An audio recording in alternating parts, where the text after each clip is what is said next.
السلام عليكم، تحياتي يا جماعه. اخباركم ايه؟ وحشتوني جدا. معاكم مدرب كلاب الامن والحراسه. طبعا بنرحب بكل الناس اللي مشرفانا، بنرحب بكل الناس اللي متابعانا. بس يا ماكس معلش يعني ما تزعلوش منه، هو لسه جديد، لسه جاي عندنا جديد. كلب مالينو لسه داخل مزرعتنا، مش واخد على الرابطه. الكلام ده كله هنبقى نعرفه لكم في حلقه ان شاء الله. حلقه النهارده اللي احنا بنتكلم مع حضراتكم فيها، بنتكلم فيها عن موضوع خطير جدا. مفيش غاوي مربي كلاب او غاوي او ايا كان قدرته بيقدر يتعامل مع المرض ده. مفيش علاج للمرض ده. المرض ده طبعا كلنا في غنى عنه، الناس القديمه كلها فاهماه، اسمه البرفور. ربنا يكفينا الشر طبعا.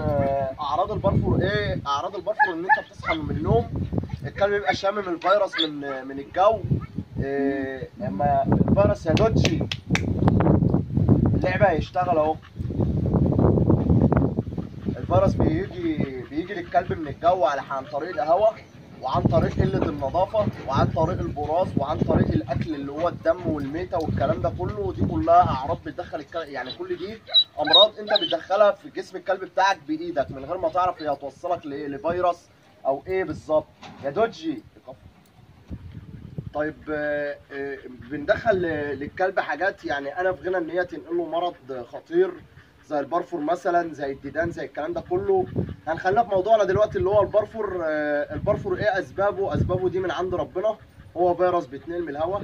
بيتنقل للبني ادمين ولا لا؟ لا، ما بيتنقلكش انت كبني ادم، لان انت طبعا بتنظف نفسك كويس جدا.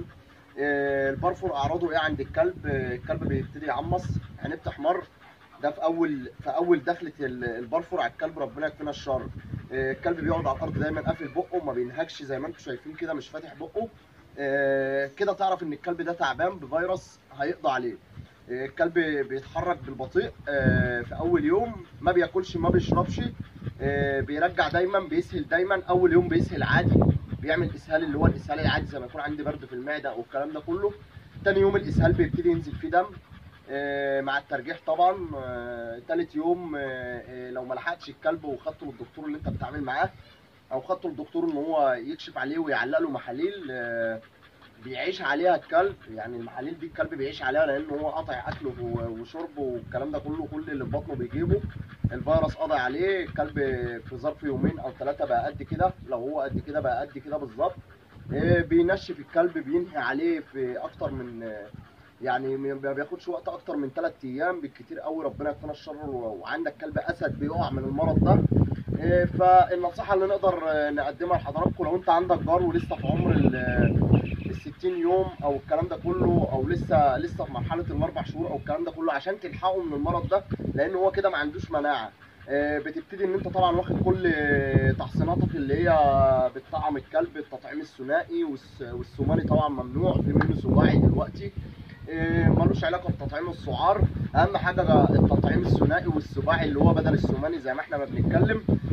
طول ما الكلب متطعم بتتلاشى الاخطار دي شويه. بتحاول تحافظ على الكلب من الامراض ومن يعني لو جاره صغير بتحافظ عليه من الكلاب الكبيره. ما ينفعش ان هو يخش عندهم، ممكن يعني مناعته ما تستحملش ان هو يقاوم الامراض اللي هم بيقاوموها بسهوله، اللي هم يقدروا يستحملوها يوم او اتنين. ده طبعا في موضوع الجار. وبالنسبه للكلب الكبير، لو لاحظت على الكلب ان هو ابتدى يعمص وقافل بقه وقاعد ما بيلعبش، ما بيقومش، ما بياكلش، ابتدى يسهل، لازم فورا تاخد قرار حاتم وتطلع بيه على الدكتور، لان ما فيش حد هيقدر يديك معلومه مفيده من ناحيه المرض ده نهائي غير الدكتور. الدكتور هياخده ويحطه على الجهاز، يعلق له محاليل وكالونه في ايده زيه زي البني ادم لما يكون تعبان. بينحجز، بيقعد يوم واثنين وثلاثه على ما يخلص مده العلاج دي.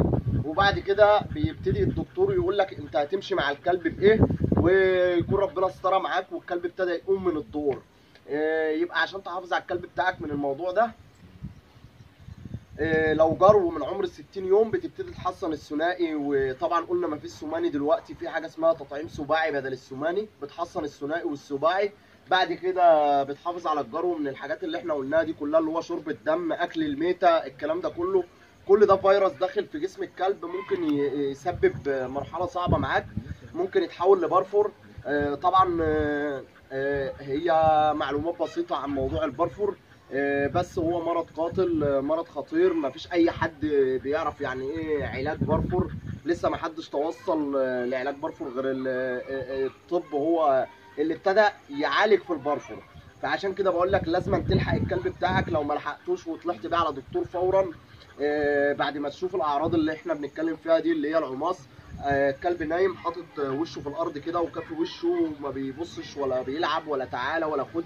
كلب دايما تعبان، قاطع اكل وشرب، بيسهل اول يوم، تاني يوم بيسهل بدم، تالت يوم بيسهل بدم. اعرف ان كده كلب حضرتك داخل عليه دور البارفور. ربنا يكفينا الشر ويكفي كل الغوايه يا رب. مفيش حد يقدر ينصحك في الموضوع ده غير الدكتور، هو اللي هيعالج لك الكلب. لو لحقت الكلب في اول يوم او في تاني يوم، لو كلب كبير وعنده مناعه يقدر يستحمل ان انت تسيبه يوم على ما تعرف هو بيرجع ايه او في ايه اللي فيه. تحياتي ليكم، ما تنسوش تشتركوا معانا في قناتنا على يوتيوب عشان يوصل لكم كل جديد وتفعلوا الجرس. تحياتي لكم والسلام عليكم ورحمه الله.